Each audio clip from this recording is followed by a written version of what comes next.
Assalamu alaikum wa rahmatullahi wa barakatuh. Bismillah wa salatu wa salamu ala rasulillahi Muhammadin sallallahu alayhi wa sallam wa ala alihi wa sahbihi al-ghurri al-mayamini ila yawmiddin. Amma ba'd. Bonjour, j'espère que vous allez en bonne santé. Aujourd'hui, on va aborder le cours intitulé 10 phosphorémie du module de physiopathologie. On commence tout de suite par des généralités. D'abord, on a les rôles du phosphore. Le phosphore est impliqué dans la minéralisation osseuse. Il est responsable, avec le calcium, de la partie la plus solide de l'os.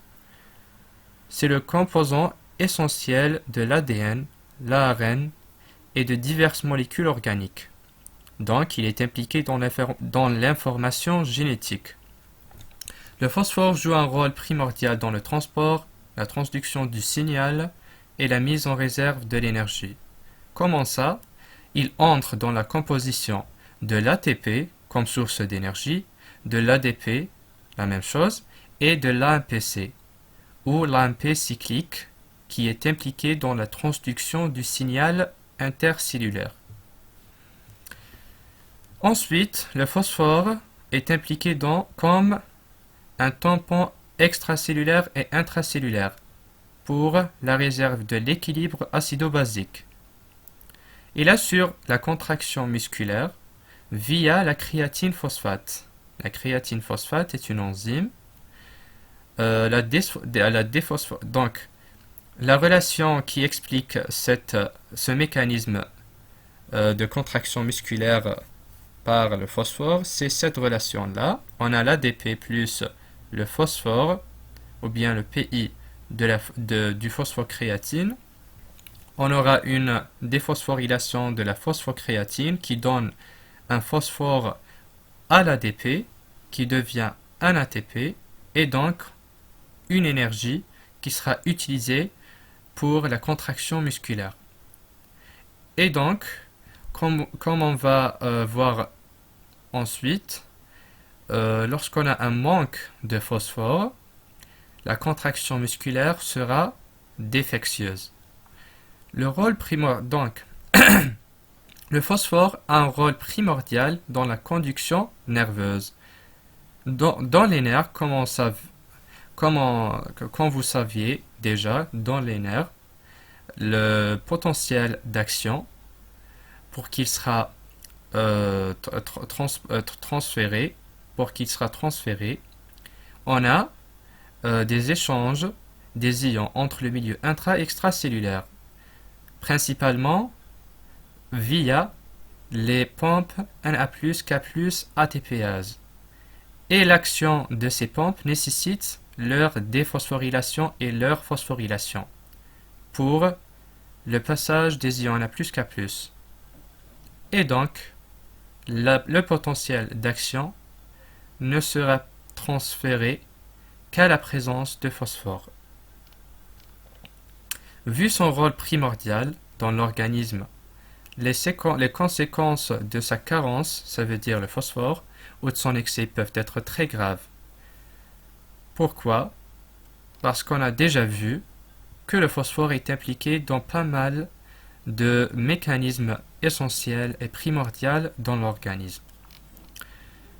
Sa carence se traduit par des complications surtout musculaires au niveau du myocarde, des complications cardiaques, on aura des troubles du rythme, etc.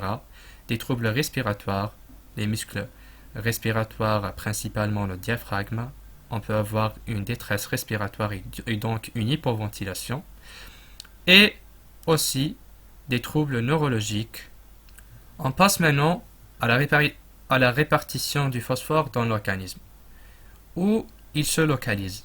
Le phosphore est un anion intracellulaire. Il a une charge négative. Il est principalement intracellulaire. C'est l'anion intracellulaire le plus important et un constituant essentiel de l'os.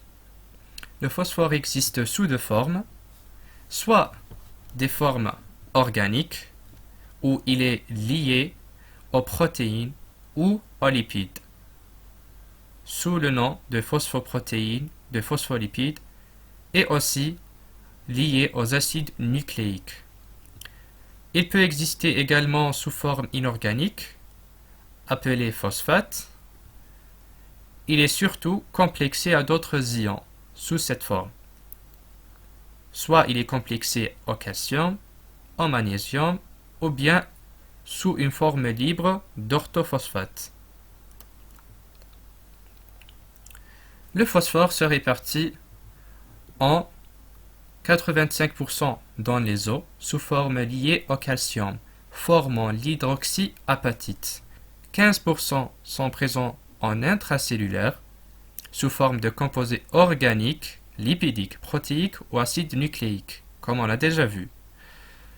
Et moins de 1% du pool global de phosphore qui reste se situe dans le secteur extracellulaire plasmatique principalement, soit sous forme organique, ATP phospholipide, ou inorganique.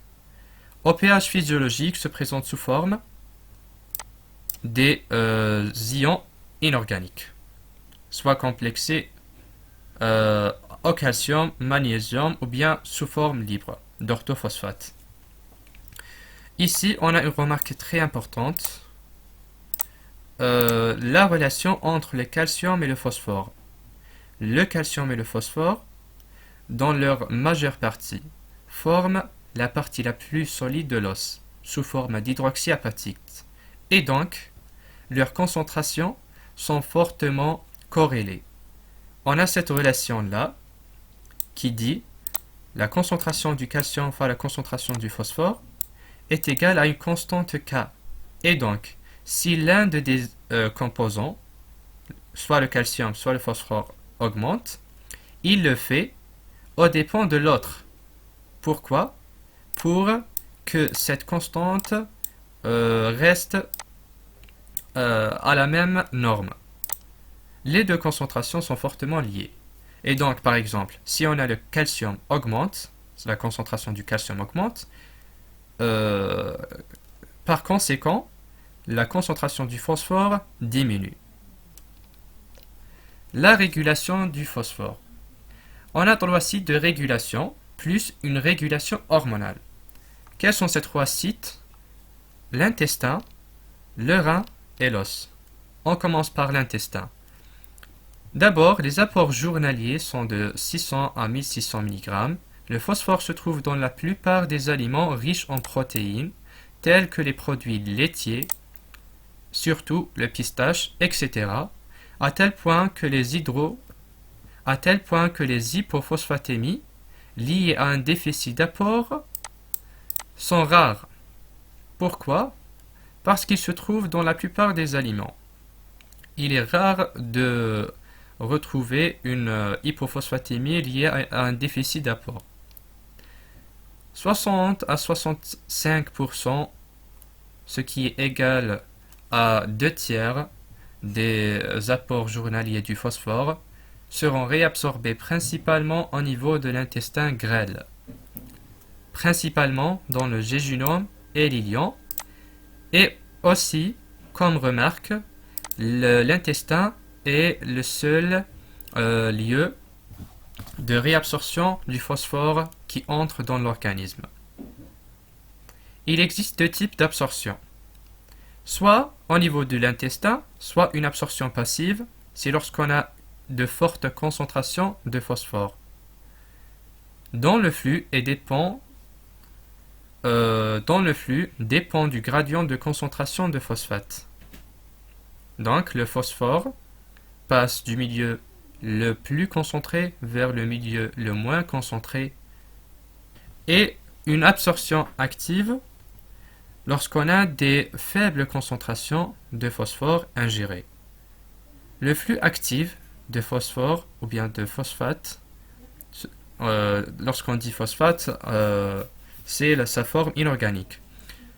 Le flux actif de phosphore est assuré par des cotransporteurs. Quels sont ces par des cotransporteurs sodium, phosphore. Il existe plusieurs types, mais au niveau de l'intestin, c'est surtout les cotransporteurs sodium phosphore 2B qui sont situés au niveau apical des entérocytes. Il existe également des cotransporteurs sodium-phosphore de type 2A, mais ce type se trouve principalement au niveau de l'os, et aussi de type 3 au niveau de l'intestin. La vitamine D, dihydroxylée, et le régime riche en phosphate augmentent l'absorption intestinale en agissant directement sur le cotransporteur sodium-phosphore de type 2B. Plus on a de phosphore ingéré, plus le cotransporteur est activé. La vitamine D a un rôle majeur dans l'absorption du phosphore au niveau de l'intestin en agissant sur le cotransporteur de phosphore. Le GF, ou bien l'hormone de croissance épithéliale, les corticoïdes, les hormones thyroïdiennes ont aussi un effet sur l'absorption. Le parathormone PTH n'a que peu d'effet direct sur l'absorption intestinale de phosphore et on va voir que la PTH agit indirectement via la vitamine D pour absorber le phosphore au niveau de l'intestin. C'est tout pour la régulation intestinale. On a vu que le phosphore se trouve dans la plupart des aliments, à tel point que les hypophosphorémies liées à un déficit d'apport sont rares. Il est uniquement absorbé au niveau de l'intestin, soit par une absorption passive lorsqu'on a des fortes concentrations, une absorption intercellulaire ou bien paracellulaire, et une absorption active via les cotransporteurs sodium-phosphore, surtout de type 2B, lorsqu'on a de faibles concentrations de phosphore. Parmi les facteurs qui agissent sur son absorption au niveau intestinal, la vitamine D, le régime riche en phosphore, le GF, corticoïdes, hormones thyroïdiennes et le parathormone indirectement via la vitamine D. On passe maintenant vers la régulation rénale. Le rein est le principal site de régulation de la concentration plasmatique de phosphore. Pourquoi? Parce que le phosphore, comme les autres électrolytes, sont principalement réglés par le rein via la filtration, la réabsorption et l'excrétion. La quantité de phosphore excrétée au niveau rénal se situe aux alentours de 20 à 30 millimoles par 24 heures, soit de 600 à 900 mg. Peu importe. 80% sont réabsorbés au niveau du tube contourné proximal et 10% sont réabsorbés au niveau du tube contourné distal via des cotransporteurs sodium-phosphore.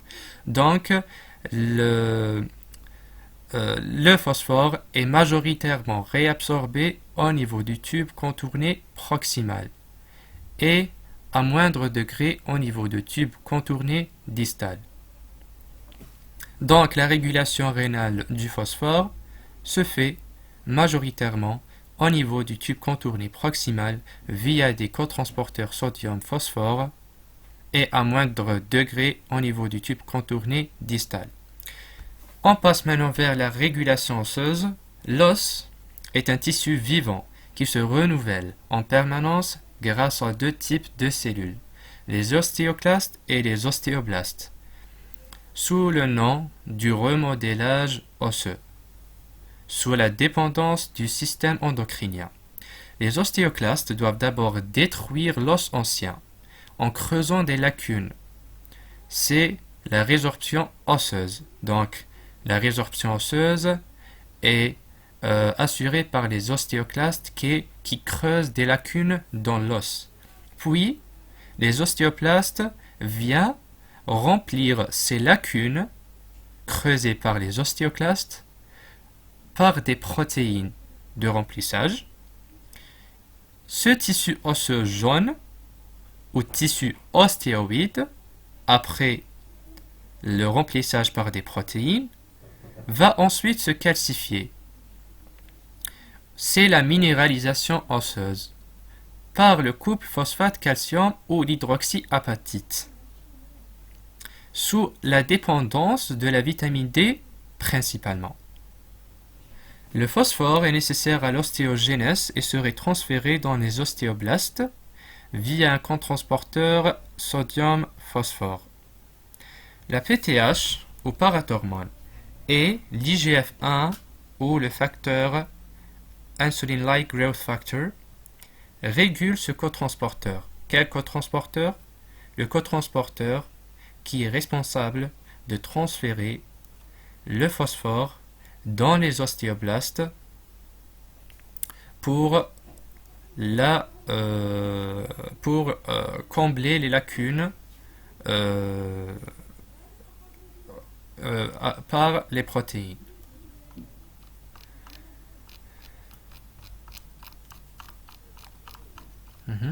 Et donc, comme résumé, la régulation osseuse est assurée par le remodélage osseux.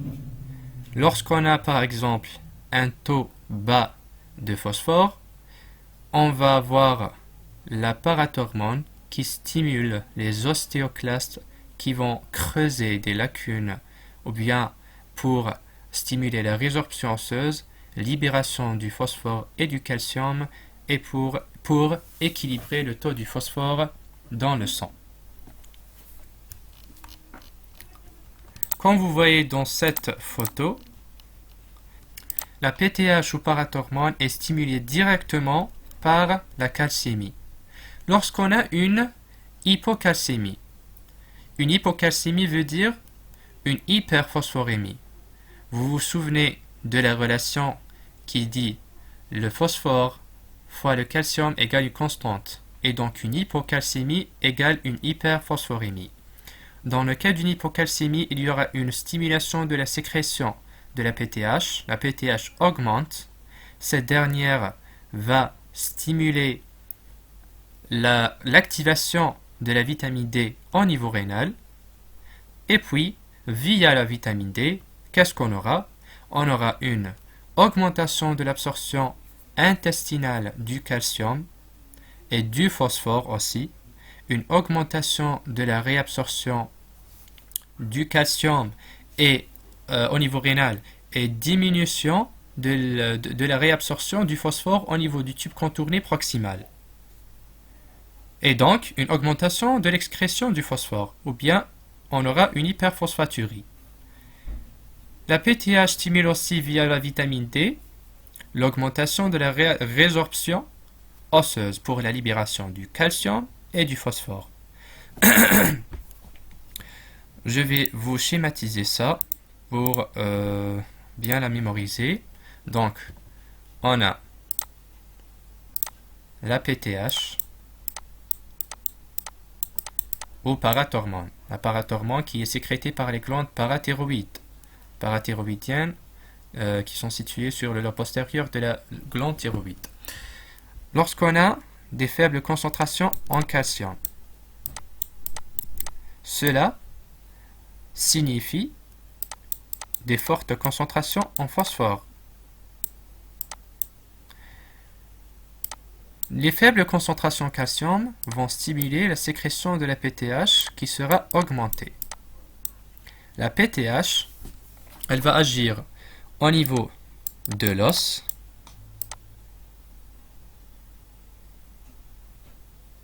elle va augmenter la résorption au niveau de l'intestin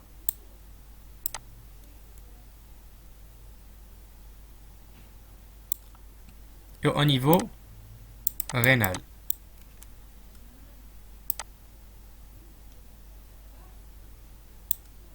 Au niveau rénal, elle va activer la vitamine D.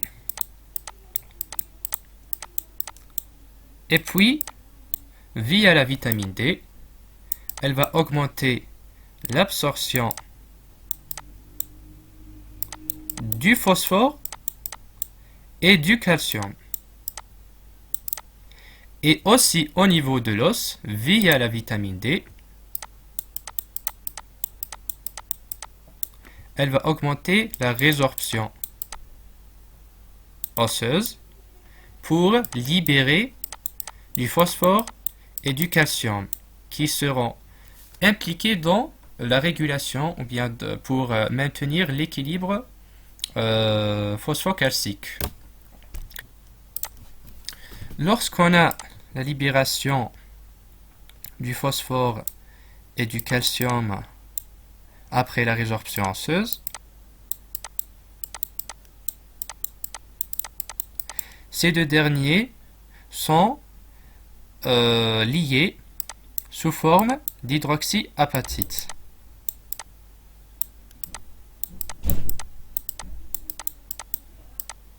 Et puis, ce couple du calcium et du phosphore va migrer vers le rein. Et au niveau du tube contourné proximal, on va avoir inhibition de quoi? On va avoir inhibition de l'absorption, de la réabsorption du phosphore via les cotransporteurs. L'anse de Henle, le tube contourné distal.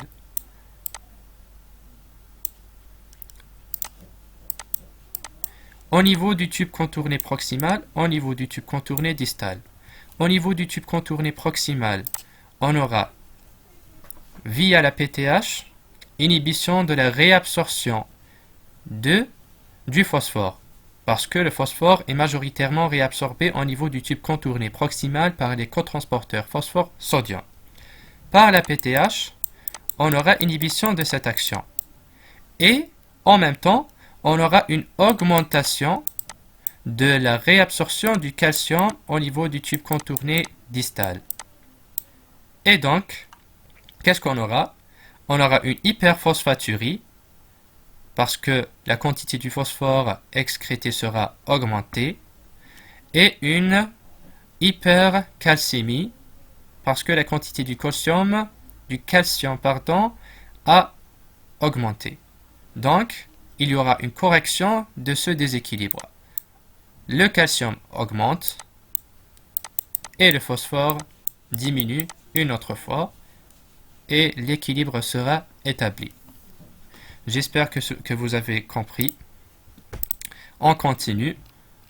La même chose ici, lorsqu'on a une hypercalcémie, une hyperphosphorémie, et donc on aura la PTH qui diminue, la quantité de la vitamine D activée au niveau rénal diminue, diminution d'absorption du calcium et du phosphore au niveau intestinal, une diminution de la réabsorption du calcium au niveau du tube contourné distal et augmentation de la réabsorption du phosphore au niveau du tube contourné proximal, et diminution de la résorption osseuse.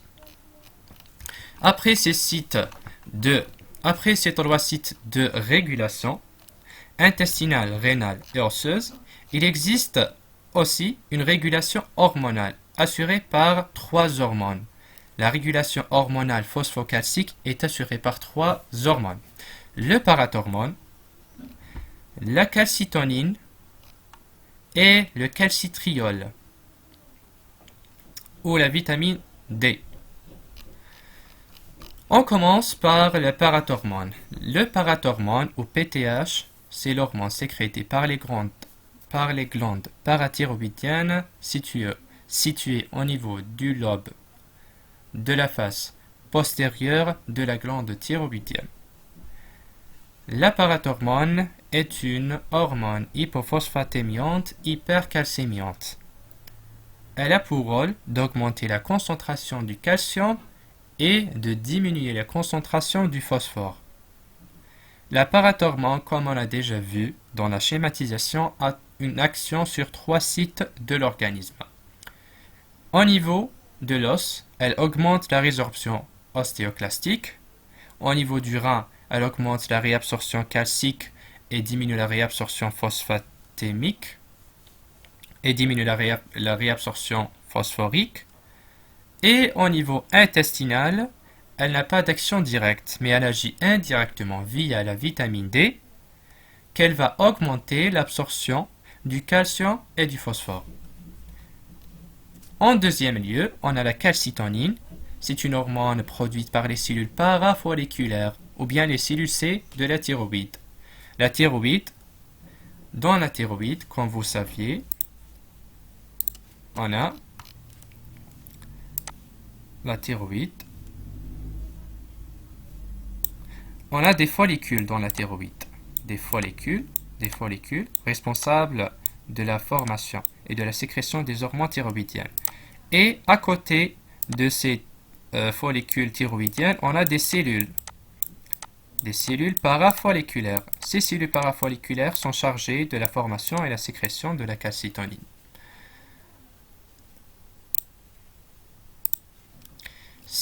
La calcitonine participe au métabolisme phosphocalcique en s'opposant aux effets de l'hormone PTH.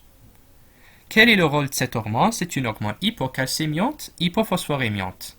Donc, c'est une hypophosphorémiante comme la PTH, mais contrairement à la PTH, elle est hypocalcémiante. Elle est chargée de diminuer la concentration du calcium dans le sang. Elle est stimulée par l'hypercalcémie. Donc, lorsqu'on a une forte concentration en calcium,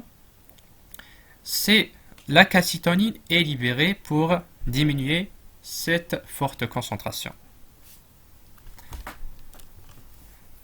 Comme vous voyez dans cette photo, des fortes concentrations de calcium stimulent la libération de la calcitonine, qu'elle va agir au niveau de 3 sites de l'organisme, au niveau de l'os en diminuant la résorption ostéoclastique pour diminuer la quantité du calcium libéré par cette action. Au niveau du rein, elle va diminuer la réabsorption du phosphore et du calcium. Et au niveau de l'intestin, elle n'a pas d'action directe. Et finalement, la troisième hormone, c'est le calcitriol. C'est la vitamine D activée. La vitamine D, appelée également 1,25-dihydroxyvitamine D ou bien 1,25-dihydroxycholécalciférol, elle est activée, donc son activation implique deux sites, une activation hépatique et une activation rénale. Cette forme est la forme active de la vitamine D. Son rôle est la minéralisation osseuse.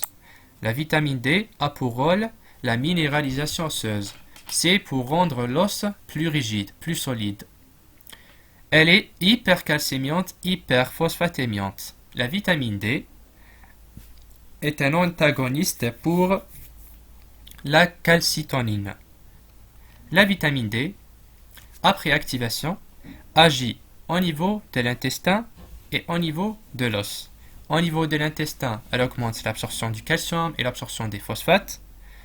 Et au niveau de l'os, elle augmente la résorption ostéoclastique de l'os ancien. Pourquoi? Pour augmenter la minéralisation osseuse après le comblement par les protéines. Comme récapitulation, on a 3 sites de régulation, on a 3 hormones et donc 9 actions. D'abord, on a la PTH. La PTH, au niveau de l'os, elle augmente le remodélage osseux, augmente la résorption osseuse et via la vitamine D, la minéralisation osseuse. Au niveau du rein, augmente la réabsorption du calcium au niveau du tube contourné distal et diminue la réabsorption du phosphore par les cotransporteurs sodium-phosphore au niveau du tube contourné proximal. Au niveau de l'intestin, un effet indirect via la vitamine D qu'elle va augmenter l'absorption du phosphore et du calcium. La vitamine D, elle assure la minéralisation osseuse et augmente la résorption osseuse. Elle est stimulée par la PTH. Au niveau du rein, elle assure l'augmentation, donc elle augmente la réabsorption du calcium et du phosphore. Et au niveau de l'intestin, elle augmente l'absorption du calcium et du phosphore. La calcitonine est une hormone hypophosphorémiante, hypocalcémiante, et donc elle va diminuer la résorption osseuse pour diminuer la quantité du phosphore et du calcium libérés lors de la résorption. Elle diminue la réabsorption du calcium et la réabsorption du phosphore au niveau des tubes contournés rénal, et au niveau de l'intestin, elle n'a pas d'action. Comme ça, on a terminé la régulation phosphocalcique. Comme récapitulation, on a 3 sites: la régulation intestinale, la régulation rénale, la régulation osseuse. La régulation intestinale, elle est assurée par les cotransporteurs, sodium, phosphore de type 2B surtout. La vitamine D, le régime riche en phosphate, le GF, corticoïdes, hormones thyroïdiennes et la PTH ont un rôle ou agit sur l'absorption du phosphore au niveau intestinal, et le phosphore se trouve dans la majorité des aliments. Dans la régulation rénale, le phosphore est réabsorbé majoritairement au niveau du tube contourné proximal via des cotransporteurs sodium-phosphore, et la régulation osseuse est assurée par la résorption osseuse et la minéralisation osseuse. On a 3 hormones qui agissent sur l'équilibre phosphocalcique: le parathormone, qui est une hormone hypophosphorémiante et hypercalcémiante, hypophosphorémiante et hypercalcémiante, la calcitonine, hypocalcémiante et hypophosphorémiante, et la vitamine D activée, hypercalcémiante, hyperphosphorémiante. On passe maintenant vers les dysphosphorémies ou les déséquilibres phosphorémiques. D'abord, on commence par l'hypophosphorémie. L'hypophosphorémie, comme son nom l'indique, on aura des faibles concentrations en phosphore plasmatique. La concentration plasmatique normale, d'abord, quelle est la concentration plasmatique normale de phosphore? La concentration plasmatique normale de phosphore total est de 30 à 45 mg par litre, ou bien de 0,77 à 1,45 mmol par litre à jeun. L'hypophosphorémie est définie par un taux plasmatique de phosphore inférieur à 30 mg par litre, ou à 0,77 mmol par litre. Et donc, le diagnostic d'une hypophosphorémie est basé sur les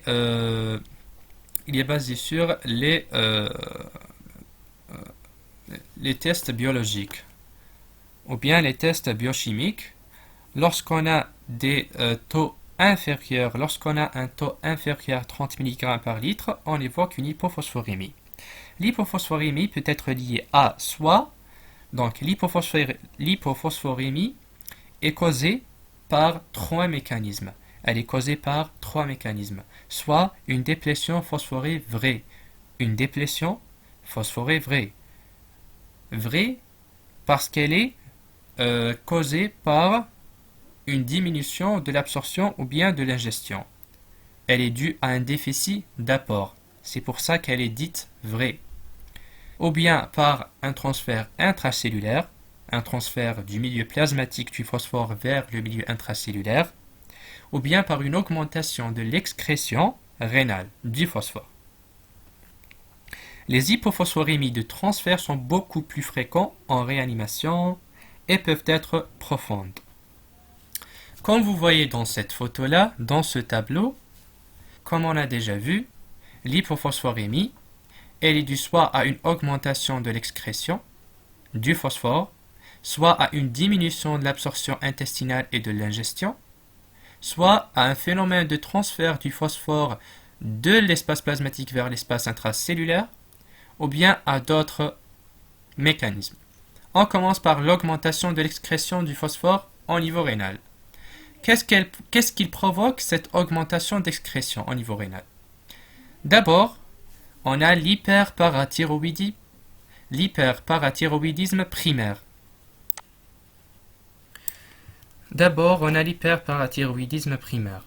L'hyperparathyroïdisme veut dire une hypersécrétion de la PTH. Une hypersécrétion de la PTH va agir au niveau rénal. Au niveau rénal, on va avoir au niveau rénal, on a le tube contourné proximal, l'anse de Henle, le tube contourné distal.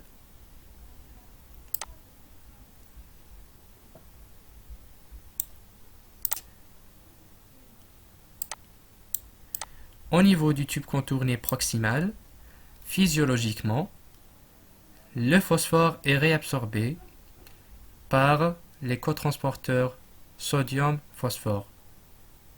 L'action de la PTH normale, c'est de diminuer la réabsorption du phosphore au niveau du tube contourné proximal. Et donc, lorsqu'on a une hypersécrétion, cette action sera exagérée et le phosphore ne sera pas réabsorbé suffisamment et on aura une diminution du phosphore dans le sang.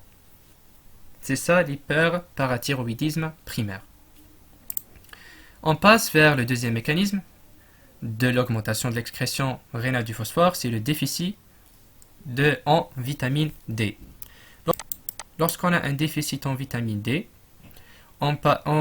qui assure la minéralisation osseuse, on va se tomber dans la diminution de la résorption osseuse. La diminution de la résorption osseuse et donc la diminution de la libération du phosphore et du calcium dans le sang. Et en même temps, on aura une diminution de l'absorption du phosphore et du calcium au niveau intestinal. Lorsqu'on a un déficit dans la vitamine D, on aura une diminution d'absorption du phosphore au niveau intestinal et une diminution de la résorption osseuse et donc diminution de la libération du phosphore provenant de l'os dans le sang.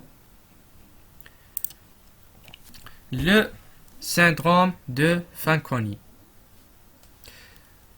En troisième place, on a Fanconi syndrome, ou bien le syndrome de Fanconi. C'est un trouble de la fonction tubulaire proximale rénale qui sera traduit par des pertes excessives de glucose, de bicarbonate et du phosphore et pas mal d'autres électrolytes.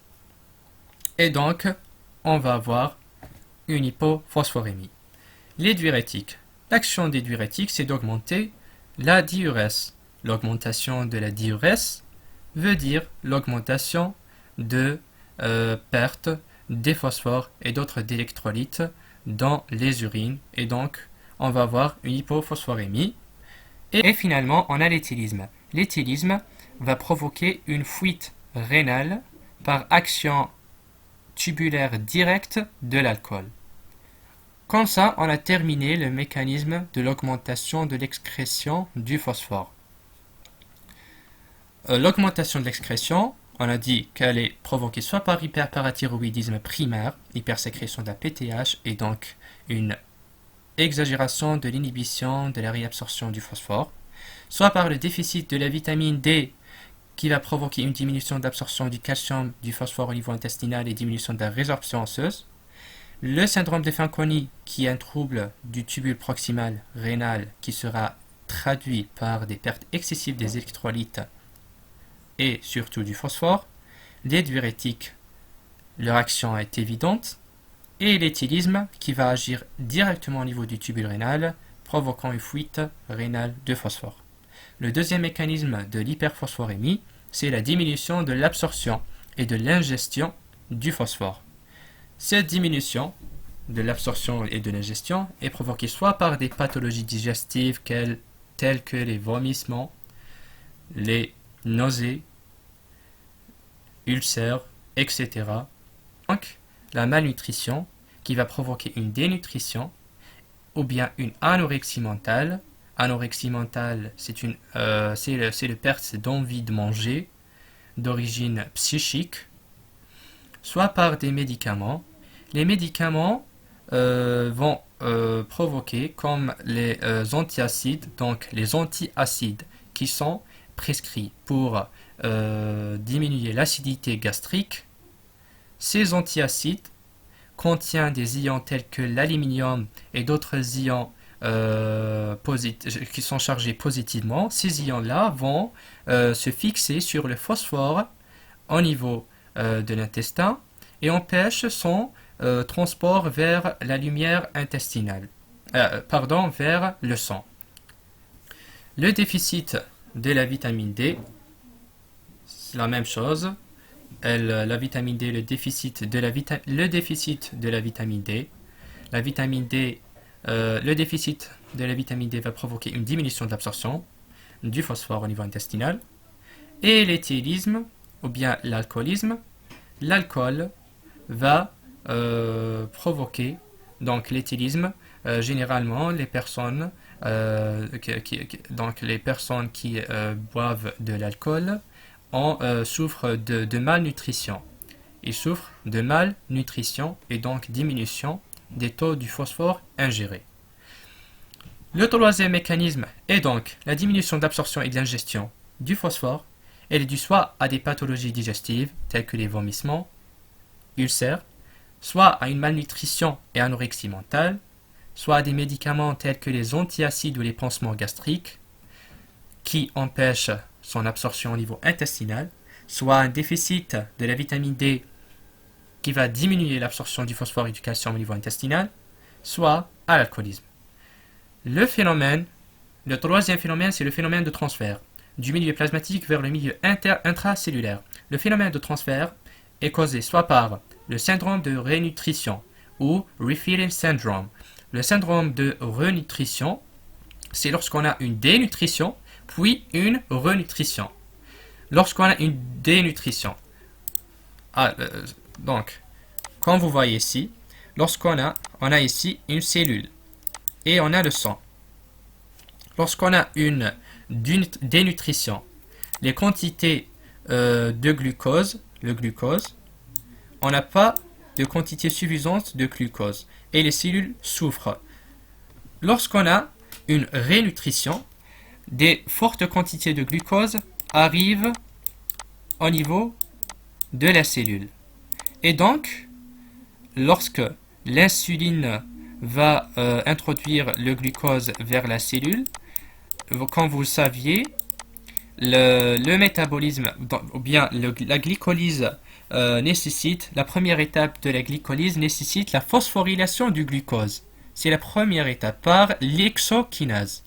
Et donc, la cellule qui souffre de manque de glucose et du phosphore, va attirer le phosphore du milieu plasmatique pour l'utiliser dans la glycolyse, dans la phosphorylation du glucose par l'hexokinase et donc pour la glycolyse.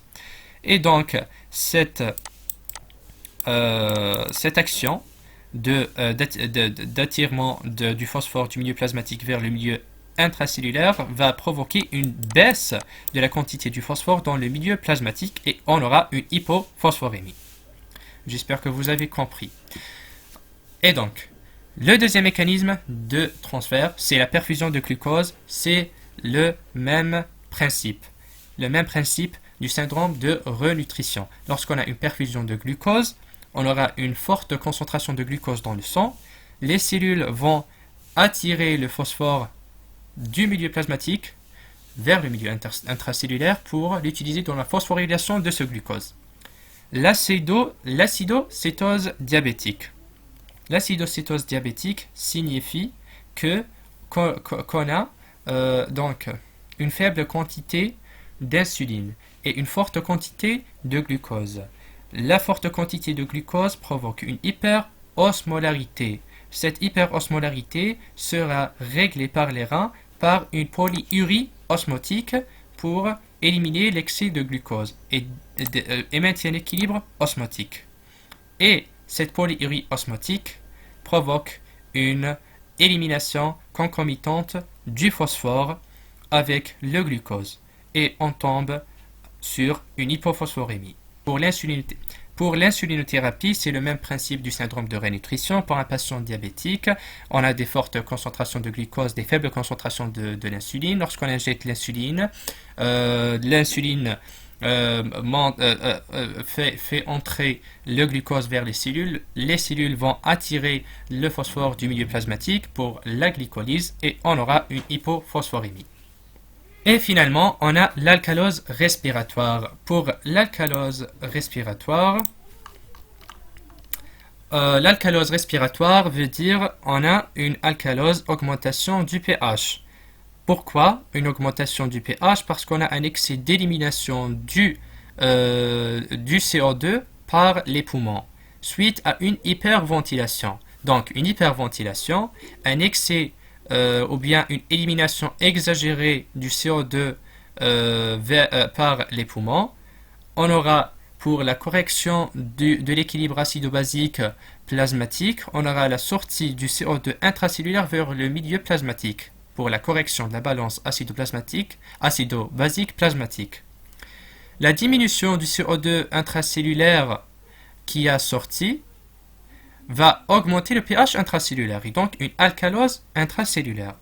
L'alcalose intracellulaire va stimuler la glycolyse et l'activité de la phosphofructokinase ou bien l'exokinase. L'augmentation de l'activité de cette enzyme et l'augmentation de la glycolyse va provoquer une utilisation exagérée du phosphore et la cellule va attirer du phosphore du milieu plasmatique pour l'utiliser pour cette action. Et donc on aura le transfert du phosphore, du milieu plasmatique vers la cellule, suite à une augmentation de la glycolyse et de l'activité de l'exokinase, suite à une alcalose cellulaire, suite à un transfert du CO2 du milieu intracellulaire vers le milieu plasmatique pour la correction de la balance acido-basique plasmatique. L'alcalose respiratoire, comme on a déjà dit, elle induit une hypophosphorémie rapide et souvent profonde. Sa durée peut excéder la période d'hyperventilation, veut dire même que l'hyperventilation est corrigée. L'hypophosphorémie, elle cède progressivement. L'hypophosphorémie cède progressivement. L'hypophosphorémie est proportionnelle à l'alcalose. Plus l'alcalose augmente, plus l'hypophosphorémie augmente. Au cours du sévrage éthylique ou arrêt de prise d'alcool, l'hyperventilation alvéolaire peut aggraver l'hypophosphorémie. On continue avec les autres mécanismes. Donc pour le phénomène de transfert, on a vu le syndrome de rénutrition lorsque les cellules arrachent ou bien attirent le phosphore du milieu plasmatique pour l'utiliser dans la phosphorylation du glucose pour la glycolyse. Le même principe pour la perfusion de glucose, pour l'acidocétose diabétique. Pour l'acidocétose diabétique, on a vu la polyurie osmotique suite à un excès de glucose et donc une fuite de phosphore avec le glucose. L'insulinothérapie, le même principe du syndrome de renutrition. L'alcalose respiratoire va provoquer une hypophosphorémie par augmentation de la glycolyse et l'activité de l'exokinase. Et finalement, on a des mécanismes et finalement, on a d'autres mécanismes qui peuvent provoquer l'hypophosphorémie, comme le choc septique. Dans le choc septique, on aura une augmentation de l'activité du système immunitaire qui nécessite de l'énergie et donc l'augmentation, on aura une consommation de l'ATP et donc consommation du phosphore. L'hyperaldostéronisme, donc comme vous saviez, l'aldostérone provoque une rétention hydrosodée. La rétention hydrosodée va provoquer une diminution de l'osmolarité et donc une diminution de l'hypophosphorémie, la concentration du phosphore, parce qu'on a une augmentation de la quantité de l'eau dans le sang. C'est pour ça qu'on aura une hypophosphorémie. Les traumatismes crâniens peuvent provoquer une hypophosphorémie, par exemple, si le traumatisme a le siège du traumatisme au niveau des centres de régulation respiratoire, on peut avoir une hyperventilation et donc une alcalose respiratoire, ou bien on peut avoir des brûlures étendues. Les brûlures étendues provoquent des pertes excessives de l'eau et des électrolytes, et parmi eux, le phosphore est perdu. Et les hémopathies graves de la moelle osseuse. Comme ça, on a terminé les mécanismes de l'hypophosphorémie. On a dit que l'hypophosphorémie peut être provoquée soit par une augmentation de l'excrétion, soit une diminution d'absorption et de l'ingestion, soit par le phénomène de transfert, ou bien par d'autres mécanismes. On continue.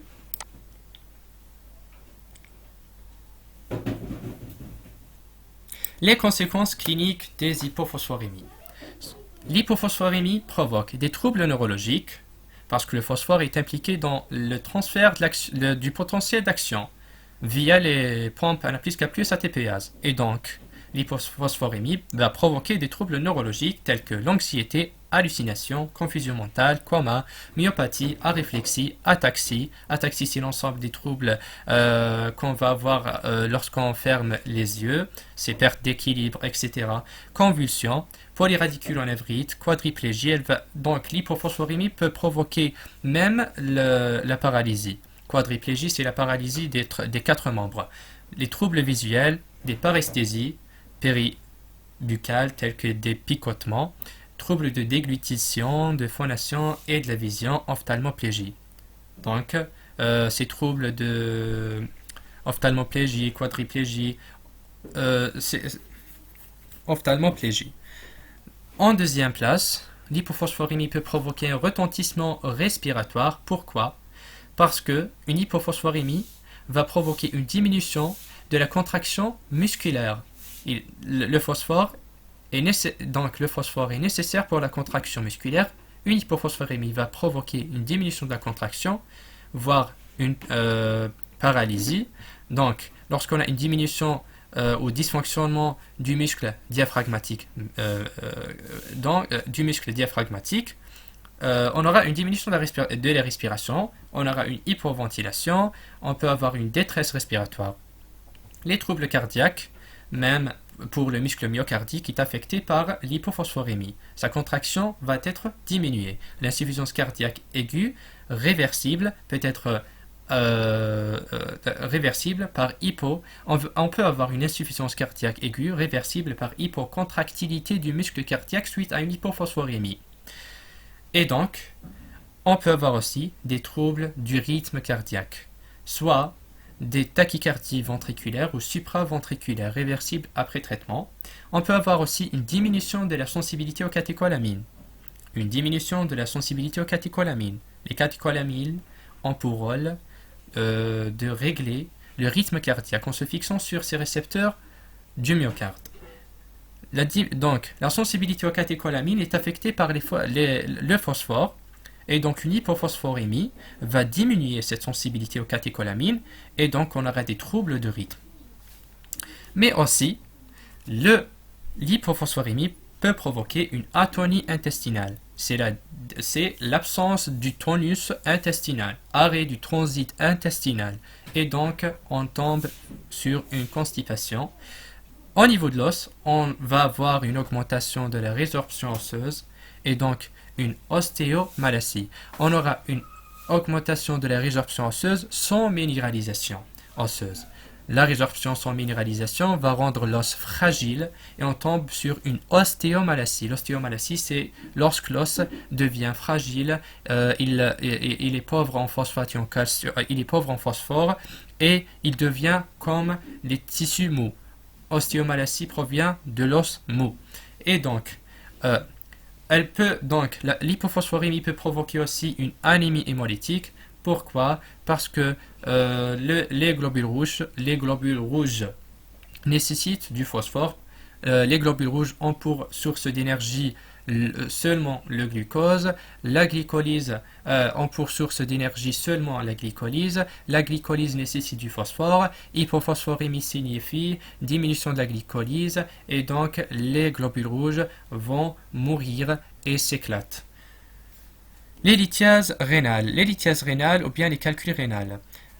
Les lithiases rénales vont être formées par excrétion accrue de phosphate, comme en cas d'hyperparathyroïdisme. Par excrétion accrue de phosphate qui favorise la formation dans le rein des cristaux de phosphate de calcium ou bien l'hydroxyapatite et d'oxalate de calcium. On aura aussi la déminéralisation osseuse avec des taux de vitamine D normal. On aura une déminéralisation osseuse. On n'a pas de quantité suffisante de phosphore pour minéraliser l'os. Et finalement, on va avoir le syndrome de l'os à vide. Le syndrome de l'os à vide, c'est après parathyroïdectomie. Donc, après parathyroïdectomie, on ne va pas avoir l'hormone PTH et donc on aura une minéralisation osseuse accrue avec formation des dépôts de phosphate et de calcium sur l'os. Comme ça, on a terminé l'hypophosphorémie. On passe rapidement vers l'hyperphosphorémie. Donc, pour l'hyperphosphorémie, c'est le contraire de l'hyperphosphorémie. On va avoir des quantités ou des concentrations importantes du phosphore dans le sang. C'est une complication classique de l'insuffisance respiratoire chronique. Donc, l'hyperphosphorémie est fortement corrélée ou liée à l'insuffisance rénale. La rétention de phosphate est un phénomène qui se développe progressivement et l'hyperphosphorémie ne devient évidente qu'à un stade avancé de l'insuffisance rénale chronique. Donc l'hyperphosphorémie est provoquée principalement par l'insuffisance rénale chronique, dont on aura une rétention du phosphore. À un stade plus tardif de l'insuffisance rénale chronique, l'hyperphosphorémie joue un rôle prépondérant dans le développement de l'hyperparathyroïdie. On va voir tout de suite pourquoi l'hyperphosphorémie va provoquer une hyperparathyroïdie. Les mécanismes physiopathologiques de l'hyperphosphorémie.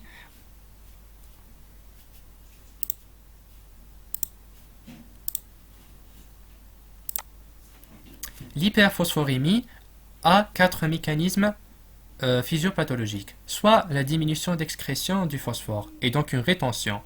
Cette rétention est due soit à une insuffisance rénale chronique. L'insuffisance rénale chronique veut dire une diminution du débit de filtration glomérulaire et donc le phosphore n'est pas filtré. Il y a accumulation du phosphore dans le sang, soit à une hyperparathyroïdie. Hyperparathyroïdisme secondaire. Secondaire à quoi? Il est secondaire à une incapacité de réabsorber le calcium. Comme vous voyez ici,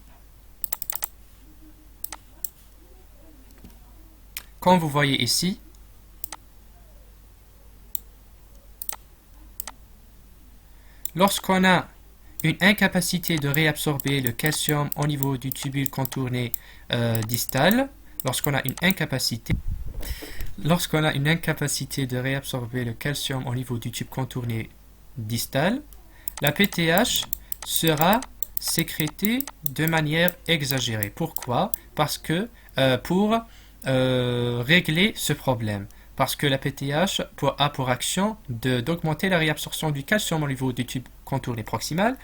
Et en même temps, la PTH, lorsqu'elle est sécrétée de manière exagérée,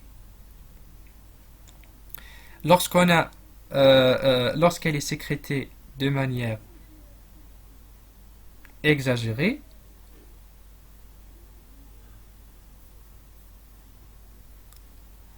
on aura augmentation de la résorption osseuse. L'augmentation de la résorption osseuse va provoquer une augmentation du phosphore et du calcium. Le calcium n'est pas réabsorbé et le phosphore sera augmenté progressivement.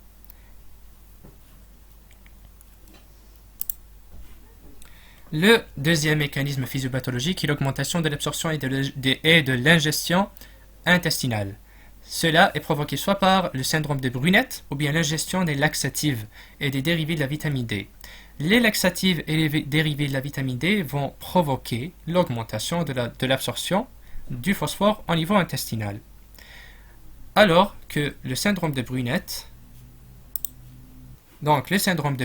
lorsqu'on aura une consommation exagérée de lait ou bien des médicaments antiacides, on va avoir une alcalose métabolique. Cette alcalose métabolique va provoquer une hyperphosphorémie.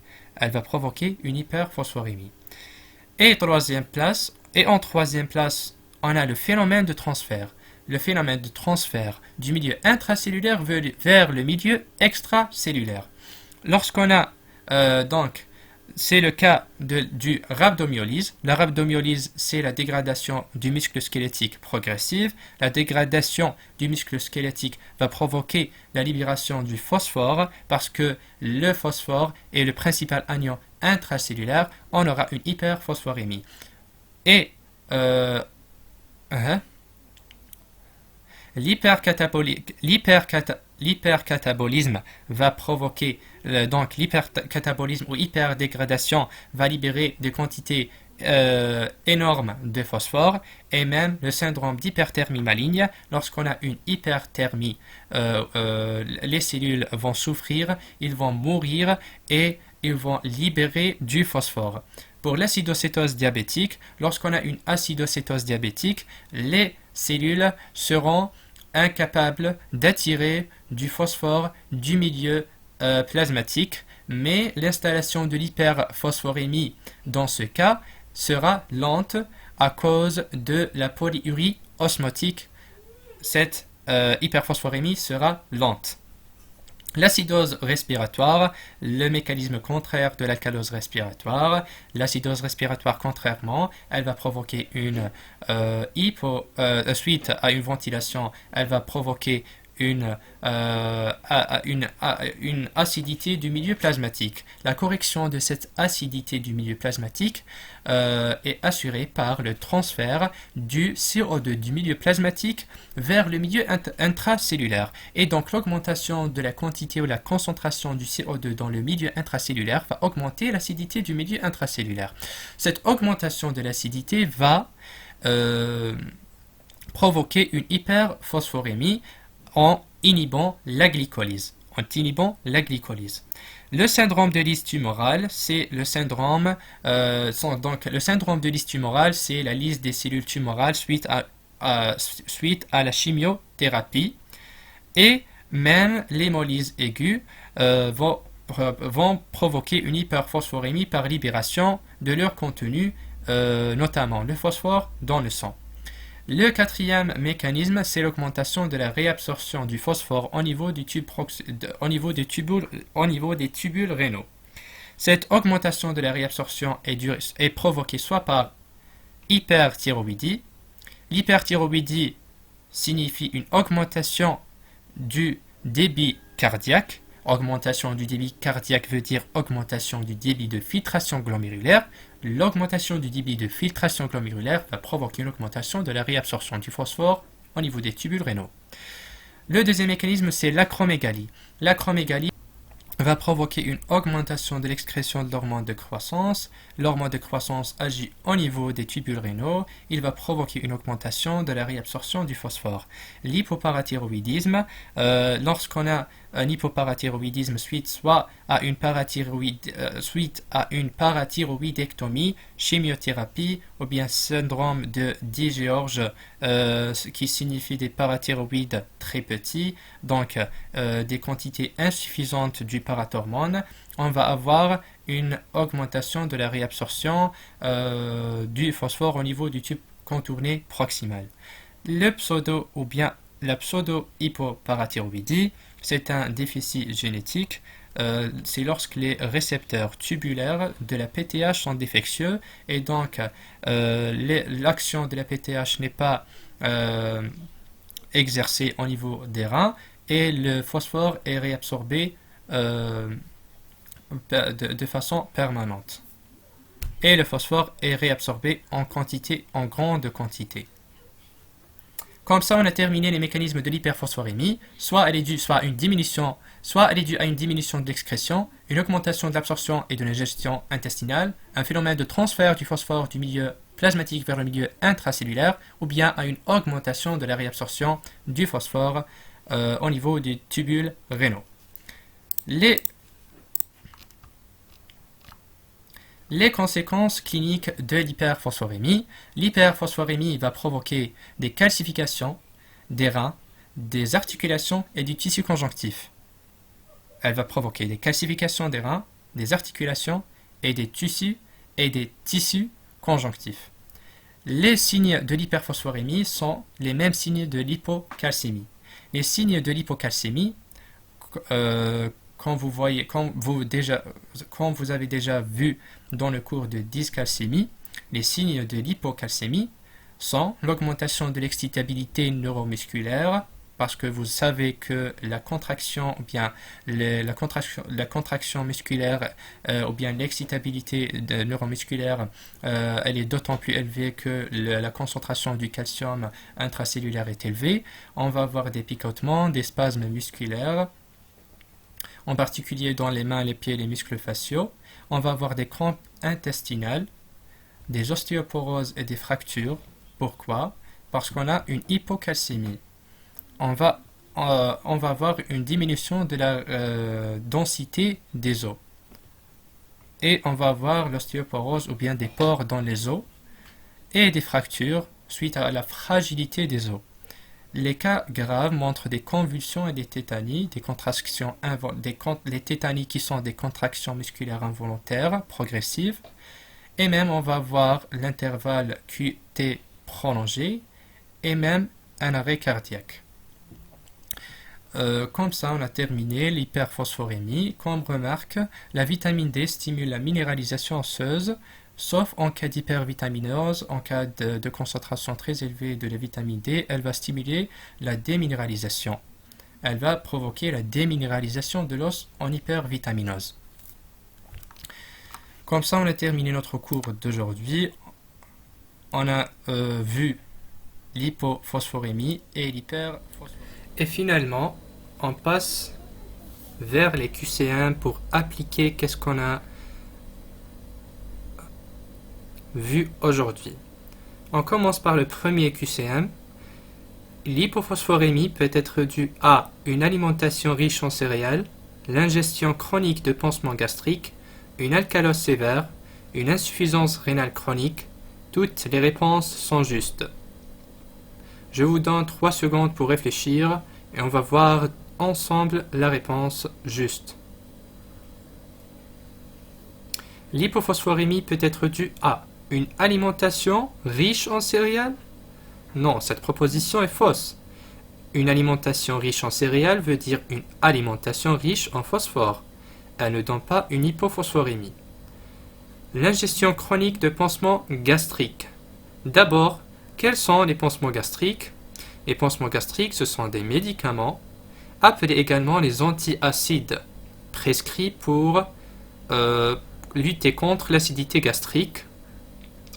Comme on a vu, les antiacides contiennent des ions chargés positivement qui vont se fixer avec le phosphore et l'empêchent d'être absorbés au niveau de l'intestin et donc provoque une hypophosphorémie. Cette proposition est juste. Une alcalose sévère, cette proposition est juste parce que l'alcalose provoque une alcalinité du sang, une alcalinité plasmatique qui sera compensée par le CO2 intracellulaire qui sera sorti vers le milieu plasmatique, ce qui va rendre le milieu intracellulaire alcalin, ce qui favorise la glycolyse, et donc on aura et donc la cellule va arracher le phosphore du milieu plasmatique et finalement on tombe dans une hypophosphorémie. Une insuffisance rénale chronique, cette proposition est fausse parce que l'insuffisance rénale chronique n'a aucune relation avec l'hypophosphorémie et donc la dernière proposition est fausse. Le deuxième QCM, les propositions suivantes sont exactes sauf la phosphore inorganique est fortement liée aux protéines. Seul un tiers des phosphates ingérés sont absorbés par l'intestin. La PTH inhibe la réabsorption rénale du phosphate. L'hyperphosphorémie peut se compliquer d'une insuffisance rénale. L'acromégalie est responsable d'une hypophosphorémie par augmentation d'excrétion rénale de phosphore. Allez, 3 secondes et on va voir ensemble la réponse. Les propositions suivantes sont exactes sauf la phosphore inorganique est fortement liée aux protéines. Cette proposition est fausse parce que la phosphore inorganique appelée également phosphate est libre. Elle n'est pas liée aux protéines. Seul un tiers des phosphates ingérés sont absorbés par l'intestin. Cette proposition est fausse car l'intestin est le site unique d'absorption des phosphates ingérés. La troisième proposition, la PTH inhibe la réabsorption rénale du phosphate. Cette proposition est juste. C'est le rôle majeur de la PTH. L'hyperphosphorémie peut se compliquer d'une insuffisance rénale. Cette proposition est juste parce qu'en cas d'une insuffisance rénale, on aura diminution du débit de filtration glomérulaire et donc on aura une diminution de la réabsorption et on aura une diminution de la filtration glomérulaire et donc rétention du phosphate et finalement hyperphosphorémie. L'acromégalie est responsable d'une hypophosphorémie par augmentation de l'excrétion rénale de phosphore. Cette proposition est fausse. Pourquoi? D'abord, l'acromégalie est due à une hypersécrétion de l'hormone de croissance GH. Cette hormone, growth hormone, va agir au niveau des tubules rénaux où elle va stimuler ou bien elle va augmenter la réabsorption du phosphate, ce qui va donner une hyperphosphorémie. Passons maintenant vers le troisième QCM. Au cours d'une hypophosphorémie, on peut observer des paresthésies, une hypoventilation, un prurit, une pancréatite, des mouvements anormaux. Au cours d'une hypophosphorémie, on peut observer des paresthésies. Oui, on peut observer des paresthésies. Une hypoventilation, oui, on peut observer une hypoventilation à cause de la diminution de la contractilité du diaphragme. Un prurit, non. Une pancréatite, aucune relation. Des mouvements anormaux, oui. Pourquoi? Parce que les mouvements, ou bien la motricité de l'organisme est assurée par le système nerveux et donc une hypophosphorémie va affecter le système nerveux, elle va affecter le potentiel d'action, les mouvements seront anormaux. L'hypophosphorémie peut être due à une insuffisance rénale aiguë, à une insuffisance rénale chronique, une hypoparathyroïdie, une intoxication par la vitamine D, une acidocétose diabétique. L'hypophosphorémie peut être due à une insuffisance rénale aiguë ou bien chronique. Ces deux propositions sont fausses. En cas d'une insuffisance rénale, il faut rapidement penser à l'hyperphosphorémie parce qu'on a une diminution de la filtration et donc rétention du phosphore. Une hypoparathyroïdie. En cas d'hypoparathyroïdie, on va avoir une diminution de la sécrétion de la PTH. La diminution de la sécrétion de la PTH va provoquer le pouvoir, donc va diminuer le pouvoir, donc elle va provoquer que le phosphore est réabsorbé de manière exagérée au niveau du tubule proximal et donc on aura une hyperphosphorémie, non une hypophosphorémie. Une intoxication par la vitamine D, ça veut dire une hypervitaminose.